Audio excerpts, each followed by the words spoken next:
அஸ்ஸலாமு அலைக்கும் வரஹ்மத்துல்லாஹி வரகாத்துஹு. நம்ம இன்றைக்கி ஒரு செட்டிநாட்டு இனிப்பு குழிப்பணியாரம் செய்கிறத பற்றி நம்ம இன்றைக்கி சொல்ல போகிறோம். ரொம்ப அருமையாக ஸ்பாஞ்சியாக எப்படி வரணும், வீட்டில் இருக்க இட்லி மாவில் கூட செய்யலாம். நம்ம இதுக்குன்னு தனியாக மாவு அரைச்சும் செய்யலாம்.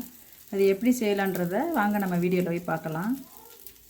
முதல்ல அதுக்கு நான் மாவு அரைக்கிற பக்குவம் சொல்லிடுறேன். ஏன்னா நான் மாவு அரைக்கிறதெல்லாம் காட்டினா நேரமாகணும். நான் நேற்றே அரைச்சி வச்சுட்டேன். இந்த மாதிரி உலக்கு இது வீசம்புடின்னு சொல்லுவோம். 100 கிராம் இது. இந்த 100 கிராமில் நான் இப்போ ஒரு இது உளுந்து எடுத்தோம்னா 4 இது அரிசி எடுக்கணும். 4 அரிசியில் 3 புழுங்க அரிசி, 1 பச்சை அரிசி, 1 ஸ்பூன் வெந்தயம் போட்டு நல்லா 4 மணி நேரம் 5 மணி நேரம் ஊற வச்சுட்டு நைட்டே அரைச்சி வச்சோம்னா நம்ம காலையில் இந்த குழிப்பணியாரம் சுடலாம்.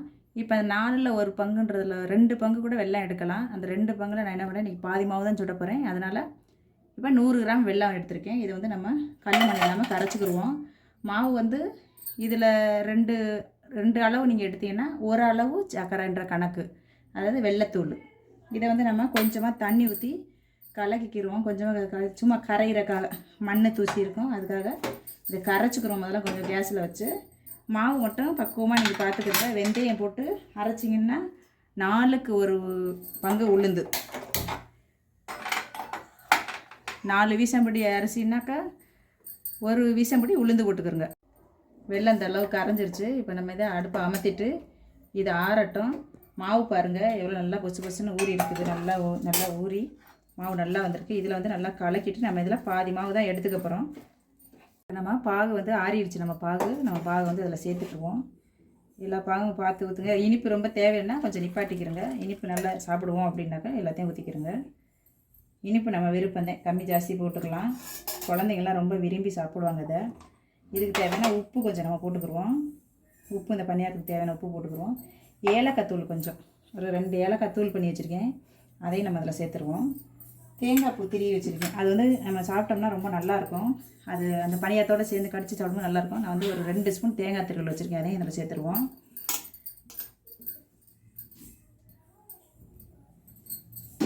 இதில் மாவை நம்ம நல்லா கலக்கிடுவோம். அப்படி உங்களுக்கு மாவு புளிக்கலை அந்த மாதிரி இருக்குது அப்படின்னாக்கா கொஞ்சம் லேசாக சோடா மாவு சேர்த்துக்கலாம். ஏன்னா நம்ம 4க்கு 1 உளுந்து போட்டோம்னாவே சாஃப்டாக இருக்கும். உளுந்து நல்லா மாவு புளிச்சு நல்லாயிருக்கும். நீங்கள் இனிப்பு நல்லா சாப்பிட்றவங்களா இருந்தால் ஃபுல்லாக மொத்தத்தையும் ஊற்றிக்கிறங்க. ஸ்பாஞ்சியான ஒரு குழிப்பணியாரம் கிடைக்கும் உங்களுக்கு. நல்லா மாவு பாருங்கள் நல்லா கலக்கியாச்சு. நீங்கள் மாவு பொங்காமல் இருந்துச்சுன்னா கொஞ்சம் சோடா மாவு சேர்த்துக்கிறங்க. ஏன்னா நல்லா ஸ்பாஞ்சியான ஒரு பணியாரம் கிடைக்கும். இப்போ நான் நல்லெண்ணெய் தான் அதில் ஊற்ற போகிறேன். நல்லெண்ணெய் உடம்புக்கு நல்லது. நல்லா நல்லெண்ணெய் ஊற்றி சுடுங்க. நல்லா சூப்பராக இருக்கும், வாசனை நல்லாயிருக்கும். நம்ம செட்டிநாட்டு குழிப்பணியாரம் இது பசங்களாம் ரொம்ப விரும்பி சாப்பிடுவாங்க. கண்டிப்பாக இதை வீட்டில் செஞ்சு பாருங்கள்.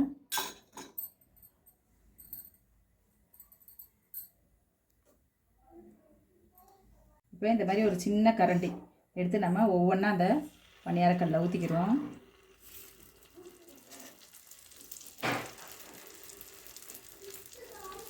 பெரிய கரண்டி எடுத்தால் வெளியெல்லாம் ஒழுது போயிடும். இன்னும் சின்ன கரண்டி எடுத்து அழகாக ஊற்றுங்க.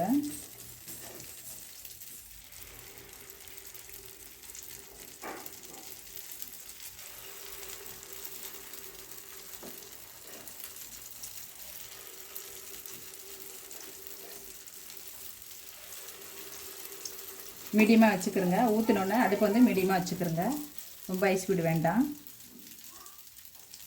பணியாரம் பாதி வெந்துருச்சு. இப்போ நம்ம இதை அப்படியே பாதி திருப்பி விட்டுடலாம். அவ்வளோதான். நம்ம இப்படி திருப்பிட்டோம்னாக்கா இன்னொரு பாதிட்டையும் வெந்துடும் அழகாக.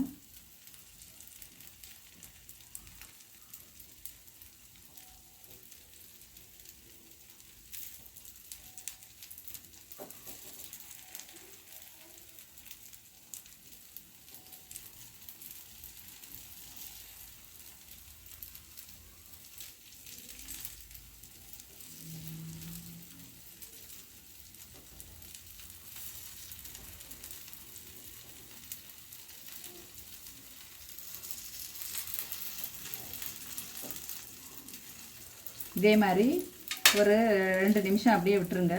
திருப்பி விட்டிங்க 2 நிமிஷம் தான் அந்த பக்கம் வெந்துடும். நம்ம பணியாரத்தை எடுத்துடலாம். மீடியமாகவே வச்சுக்கிறோங்க. ஏன்னா வெள்ளை கட்டி போட்டதுனால தீயும் ரொம்ப ஹை ஸ்பீடு வச்சிடாதீங்க. நம்ம பணியாரம் வெந்துருச்சு. நம்ம பணியாரத்தை எடுத்துடலாம். பாருங்கள் நல்லா அழகாக வெந்து வந்திருக்கு. நம்ம எடுத்துடலாம் எல்லாத்தையும். நல்லா ஸ்பான்சியாக சூப்பராக வந்துருக்குது. எல்லா பணியாரத்தையும் நம்ம இந்த மாதிரி எடுத்துருவோம். இதே போல் எல்லா பணியாரத்தையும் இதே மாதிரி ஊற்றி நம்ம எல்லாத்தையும் எடுத்துடலாம்.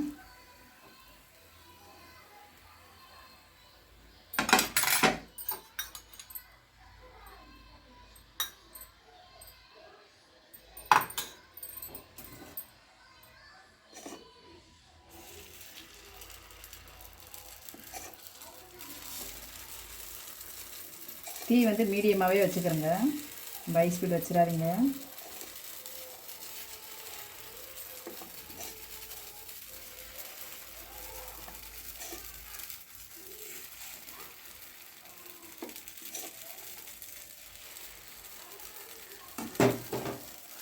பாருங்கள், நம்மளுடைய இனிப்பு குழிப்பணி இந்த மாதிரி ஸ்பாஞ்சான ஒரு குழிப்பணியாரம் செஞ்சு பிள்ளைங்களாம் கொடுங்க. பிள்ளைங்க ரொம்ப விரும்பி சாப்பிடுவாங்க. இதை ரொம்ப இனிப்பாக இருக்குது. பிள்ளைங்க பெரியவங்க எல்லாருமே நல்லா விரும்பி சாப்பிடுவாங்க. கரெக்டான அளவு இதை மாதிரி போட்டிங்கன்னா பணியாரம் ரொம்ப ரொம்ப சூப்பராக வரும்.